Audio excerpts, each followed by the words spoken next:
All right, let's talk about what irresponsible and responsible AI looks like in the classroom. All right, you all gave a variety of answers and opinions on what counts as plagiarism and cheating in this image and scale of how the current world of education meets AI meets education.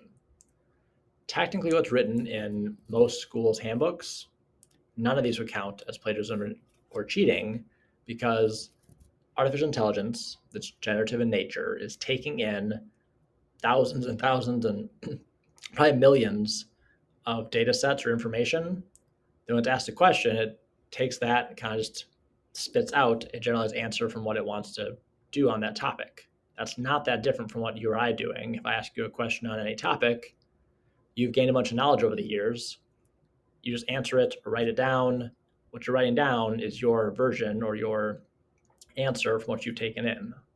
So nothing there's officially plagiarism, even though I'm sure there are plenty of these on this list, or at least some of them, depending on who you are, that you don't want kids to be doing.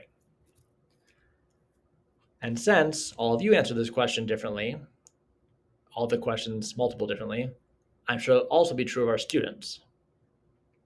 So the question becomes, how do we help them process through this complicated new world and make good choices?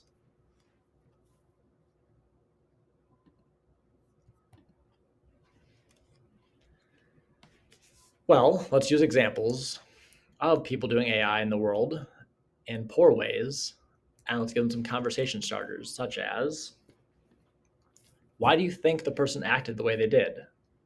These scenarios or questions or examples are great for working on our critical thinking goal and seeing different perspectives, having the kids do that.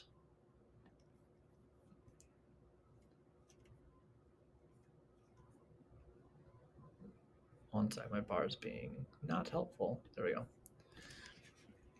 Two, what are the benefits and drawbacks of taking that course of action? This gets them more, again, perspective. Pros and cons, nothing's black and white. They see the gray matter and have to think through it.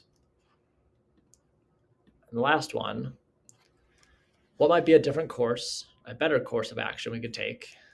How might that be better for all involved, some involved? The last question helps students work on their metacognition skills, which we talked about earlier, is something AI is not capable of. It'll help set them aside in their future career paths. So, using AI does not necessarily mean cheating, lack of thinking, or laziness. It can be that, and sometimes it is, but also we can do things with it that makes our lives easier, more efficient, and lets us get to deeper, better things. So if students do choose to use it irresponsibly and make poor choices with it, what are some questions we can prompt them with to try and change that narrative and be teachers while we're here to help them as they grow going forward as people? How do I know you learned? If you're copying and pasting from the internet or using an AI to do some, all, or most of the work, we need to know what they need, what they know. It's a good conversation starter to have with the kids. Are there barriers preventing you from showing you're learning yourself? If it's an actual issue they can't do it, that gives a good conversation of what we need to help them, give them to help them show their learning. If they don't want to, it's a different question.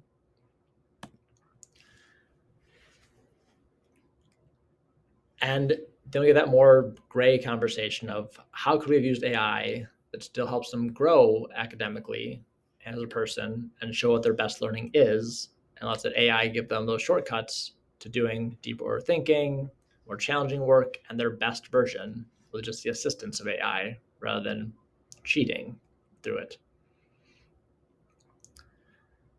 And then my biggest question in my mind comes down to, why do students cheat? There are likely many reasons why, but I wonder if one of them at least is not because they're not engaged. Is it because what we're giving them isn't personalized, isn't enticing? Can AI help us do that? I think at least in part it can. We'll talk about that a bit in the next section. Toodles for now.